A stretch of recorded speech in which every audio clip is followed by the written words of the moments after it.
ओम शांति। 3 मार्च 2023। अभी पढ़ेंगे मीठे मीठे शिव बाबा की मुरली। मीठे बच्चे, जब स्वच्छ पौधों पर 5 विकारों की मेल चढ़ती है तब भ्रष्टाचार बढ़ता है। अब तुम्हें श्रेष्ठाचारी बनना और बनाना है। प्रश्न: श्रेष्ठ बनने के लिए श्री श्री शिव बाबा की श्रेष्ठ मत कौन सी मिलती है? उत्तर: श्रेष्ठ बनने के लिए बाप की श्रीमत मिलती है। बच्चे, कम से कम 8 घंटे मेरी सर्विस पर रहो। 8 घंटा भर उस गवर्नमेंट की सर्विस करो, लेकिन 8 घंटा मुझे याद करो। वह स्वदर्शन चक्र फिराओ, साथ साथ शंख ध्वनि करो। सबको कहो कि ग्रस्त व्यवहार में रहते कमल फूल समान रहकर बाप से वर्षा लो। गीत है: किसने यह सब खेल रचाया। ओम शांति। मीठे मीठे बच्चों ने गीत सुना। बच्चे पहले बहुत ही सतयुग के सुख भोगते थे, बहुत मस्त थे, खुशियाँ ही खुशियाँ थी। सिर्फ भारत ही था और कोई खंड नहीं था। भारतवासी यथा राजा रानी तथा प्रजा सब बहुत मज़े में थे, खुशी में थे। कभी कोई भ्रष्टाचार नहीं होता था। सतयुग में देवी देवता श्रेष्ठाचारी थे, जिन्हों की कितनी महिमा गाई जाती है। महिमा यथा राजा रानी तथा प्रजा सब की होती है, फिर माया आकर चटकती है। यह भी ड्रामा बना बनाया है, जिसको अच्छी रीति समझना है। बाप के सिवाय कोई समझा न सके। बाप ही भारत और विश्व को सदा सुखी शांतमय बनाए, सब कुछ करके फिर खुद छिप जाते हैं। ये किसकी महिमा है? परमपिता परमात्मा की। भारत में जब स्वर्ग था तो देवी देवताओं का राज्य था, सत्वप्रधान था, दुख का नाम निशान नहीं था। फिर आधा कल्प बाद रावण राज्य हुआ।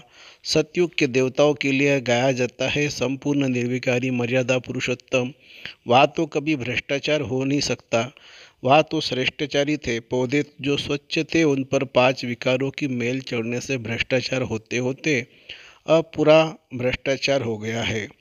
राजा रानी तथा प्रजा जो श्रेष्ठाचारी थे वह सब अभी भ्रष्टाचारी बन पड़े हैं। गाते भी है: मुझ निर्गुण हारे में कोई गुण नहीं, आप ही रहम करो।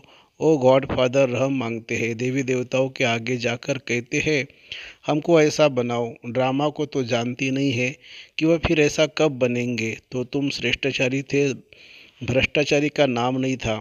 इस समय सभी मनुष्य भ्रष्ट बन पड़े हैं, यथा राजा रानी तथा प्रजा। अब भ्रष्टाचारी से श्रेष्ठाचारी कैसे बन सकते हैं, ये कोई नहीं जानते हैं। यह है ही पतित दुनिया, भ्रष्टाचार होना ही है। अब बाप कहते हैं, जो कुछ समझो वह फिर औरों को समझाओ। बाप की महिमा गाते हैं, अपने आप सब कुछ करके अपने आप छिपाया। निराकार भगवान को आना जरूर पड़ता है। शिव जयंती मनाते हैं, कैसे आते हैं अभी तुम बच्चे जानते हो। शिव है पतित पावन, उनको आना ही तब है जब सारी सृष्टि पतित बन जाती है। उसको आकर पावन बनना है, पावन बनाना है। 2-4 को तो पावन नहीं बनाएंगे ना। यथा राजा रानी तथा प्रजा पावन थे, फिर अब यथा राजा रानी तथा प्रजा पतित है।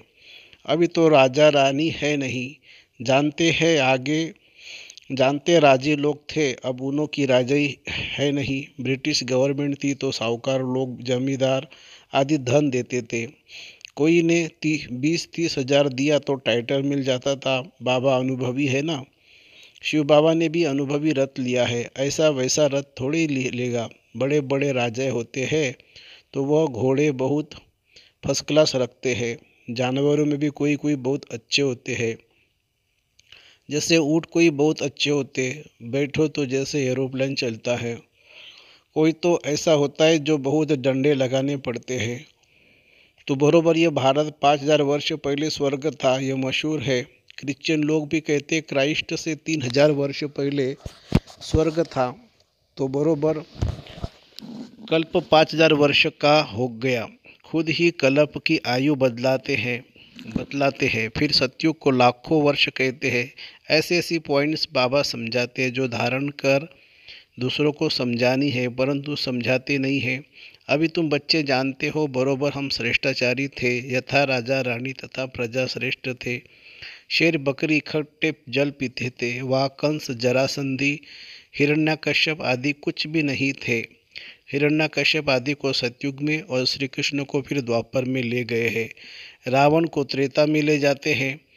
सब असुरों को अलग अलग नाम दे देते हैं। कुंभकर्ण आदि भी सब असुरों के नाम है। अभी है आसुरी संप्रदाय अर्थात आसुरी मत पर चलने वाले। अभी बाप आकर के श्रीमत देते हैं जिससे तुम ब्राह्मण से देवता बनते हो। परमपिता परमात्मा ब्रह्मा के मुख कमल से ब्राह्मण देवता और क्षत्रिय धर्म की स्थापना करते हैं। दूसरा कोई धर्म वहाँ होता नहीं है। सतयुग त्रेता में तो दूसरा कोई धर्म स्थापन हुआ नहीं है। दोनों युग की एज तो एक जैसी 1250 वर्ष है। सतयुग में दैवी राज्य, त्रेता में क्षत्रिय राज्य, सूर्यवंशी और चंद्रवंशी। यह सूर्यवंशी और चंद्रवंशी राजधानी किसने स्थापन की?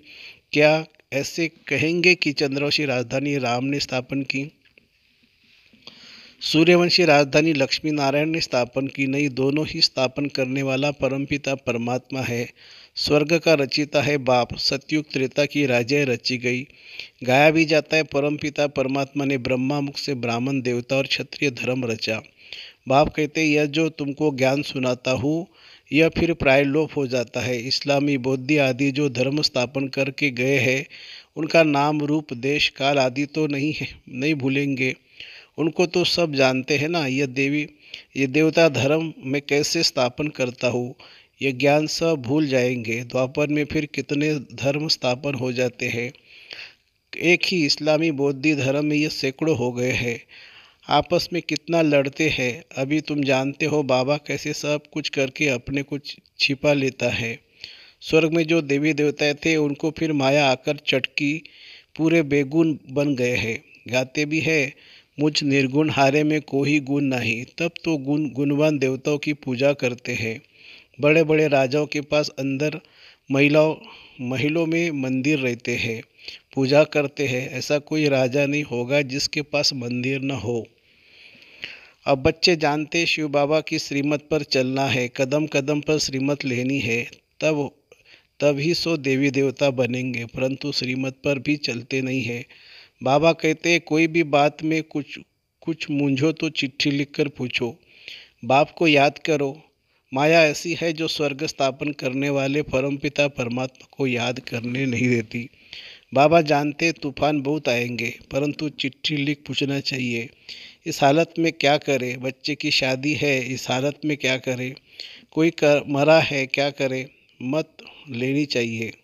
श्रेष्ठ बनना है तो श्रीमत पर चलना है। श्री कृष्ण की मत तो हो न सके। श्री कृष्ण पति तो दुनिया में कैसे आ सकता है? श्री कृष्ण की आत्मा खुद अंतिम जन्म में राजयोग सीख रही है। सिर्फ श्री कृष्ण की आत्मा है क्या? जो भी देवी देवता घराने वाले वह ब्राह्मण बने हैं। कदम कदम श्रीमत पर चलना है। बाप कहते हैं जितना हो सके बाप को याद करते रहो। तुम्हारे पापों का बोझा बहुत है।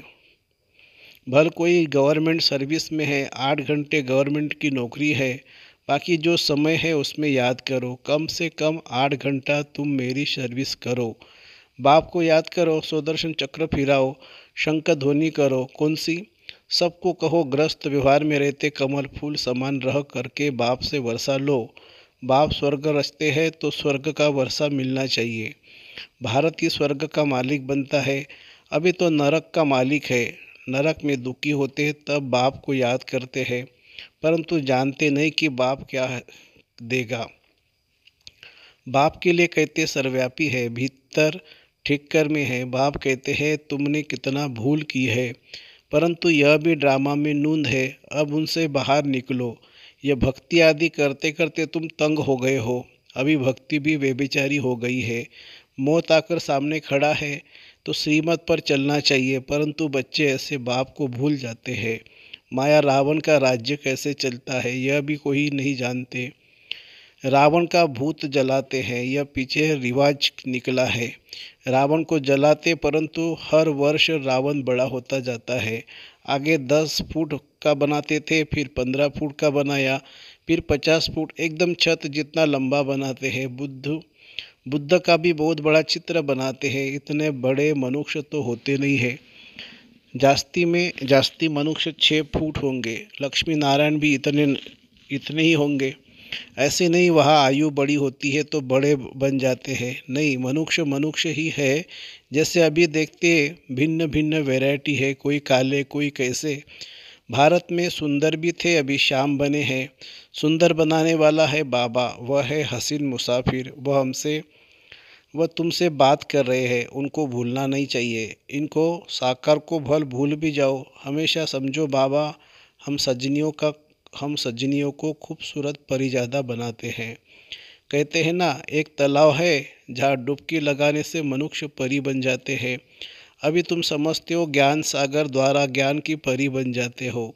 अभी तो नरक की परी हो ना, पर कितना भी कोई फैशन करे, पाउडर आदि लगावे, फिर भी है तो नरक में ना। कोई से भी पूछो ये स्वर्ग है व नरक, तो कहते सावकारों के लिए स्वर्ग है। स्वर्ग नरक को भी जानते नहीं है, तो श्रीमत का ख्याल रखना चाहिए। श्रीमत को भी जानते नहीं है। जिसने इतना श्रेष्ठ बनाया उनका नाम रूप गुम कर दिया है। गाते हैं तुम माता पिता हम बालक तेरे। अब माता किसको कहा जाता है यह तुम जानते हो जरूर। जिसमें बाप प्रवेश कर रचना रचते हैं उनको माता कहेंगे। यह तुम समझते हो हम प्रजापिता ब्रह्मा मुख वंशावली है। शिव बाबा के पोतरे पोत्रियाँ है, तो बाप के भी नाम है, बीच में बाप दलाल जरूर चाहिए। जो तुम पोतरे पोत्रियाँ कहलाओ, दादे से वर्षा लो तो यह दलाल है। इनसे वर्षा नहीं मिल सकता, इनको भी वर्षा शिव बाबा से लेना है। शिव बाबा की मत पर चलना है। तुम्हें ब्रह्मा के द्वारा शिव बाबा से वर्षा मिलता है, परंतु बाबा कहते हैं तुम इनको भी भूल जाओ। शिव बाबा से तुमको मत लेनी है। शिव जयंती मनाते हैं, परंतु बिल्कुल जानते नहीं है स्वर्ग बनाने वाले बाप का यादगार गुम कर दिया है। नरक बनाने वाले के यादगार रख दिए हैं। दिन प्रतिदिन भ्रष्टाचार होता जाता है। कोई को अगर क्रोध आता है तो समझाना चाहिए हमारे में यह भूत है, फिर हम श्रेष्ठाचारी कैसे कहला सकते हैं। तुम्हें श्रेष्ठाचारी बनने का पुरुषार्थ जरूर करना है। अच्छा, मीठे मीठे सिक्खे लदे बच्चों प्रति माता पिता बाप दादा का याद प्यार और गुड मॉर्निंग। रूहानी बाप की रूहानी बच्चों को नमस्ते। हम रूहानी बच्चों की रूहानी माता पिता बाप दादा को याद प्यार, गुड मॉर्निंग और नमस्ते बाबा नमस्ते। धारणा के लिए मुख्य सार। बाप की याद और ज्ञान सागर के ज्ञान से सुंदर ज्ञान परी बनना है। बाप की याद और ज्ञान सागर के ज्ञान से सुंदर ज्ञान परी बनना है। कदम कदम पर शिव बाबा की मत पर जरूर चलना है। दूसरी पॉइंट, श्रेष्ठाचारी बनने के लिए अंदर से भूतों को निकाल देना है। कोई भी भ्रष्ट बनाने वाला काम नहीं करना है। वरदान, समस्या रूपी पहाड़ को उड़ती कला द्वारा सेकंड में पार करने वाले सहज पुरुषार्थी भव। हिमालय पर्वत जितनी बड़ी समस्या को भी पार करने के लिए उड़ती कला की विधि को अपनाओ। सदा अपने सामने सर्व प्राप्तियों को इमर्ज रखो और उड़ती कला में उड़ते रहो, तो समस्या रूपी पहाड़ को सेकंड में पार कर लेंगे। सिर्फ वर्तमान और भविष्य प्रारब्ध के अनुभवी बनो। जैसे स्थूल नेत्रों द्वारा स्थूल वस्तु स्पष्ट दिखाई देती है, ऐसे बुद्धि के अनुभव के नेत्र द्वारा प्रारब्ध स्पष्ट दिखाई दे। हर कदम में पद्मों की कमाई जमा करते रहो। स्लोगन है, जो सबका आदर करते हैं वही आदर्श मूर्त बनते हैं। जो सबका आदर करते हैं वही आदर्श मूर्त बनते हैं। अच्छा, ओम शांति शांति शांति। शुक्रिया बाबा, शुक्रिया। Thank you Baba, thank you.